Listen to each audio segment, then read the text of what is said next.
4 రోజులు విదేశీ పర్యటనలో ఉన్నటువంటి నరేంద్ర మోదీ గారి విమానానికి ఉగ్రదాడి జరగొచ్చనే ఫోన్ కాల్స్ అయితే రావడం జరిగింది. ముంబై పోలీసులకి ఈ ఫోన్ కాల్ వచ్చింది. దాంతో ముంబై పోలీసులు వెంటనే అప్రమత్తమై మిగతా ఇంటెలిజెన్స్‌కి అలాగే మిగతా సంస్థలకైతే ఇన్ఫార్మ్ చేయడం జరిగింది. దాని గురించి వెంటనే ఎంక్వైరీ చేసి ఆ ఫోన్ చేసిన వ్యక్తి ఎవరు అనే దీని మీద కూడా వెంటనే పోలీసులైతే కొన్ని బృందాలుగా విడిపోయి వెంటనే ఆ ఫోన్ చేసినటువంటి వ్యక్తిని కూడా కనుగొన్నారు. విచారణలోకి అతన్ని అదుపులోకి తీసుకొని విచారిస్తున్నారు. అయితే అతనికి మతి స్థిమితం లేదని, అతని మతి సరిగ్గా లేదని, ఏది పడితే అది మాట్లాడుతున్నాడని ముంబై పోలీసులు అయితే చెప్పడం జరిగింది. నిజానికి ఇంతకుముందు కూడా విమాన బెదిరింపులు చాలా వచ్చాయి.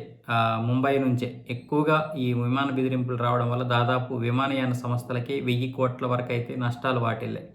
అందులో కూడా సగానికి సగం మందికి సరైనటువంటి మతి స్థిమితం లేదని అప్పట్లో కేసులు కొట్టేశారు.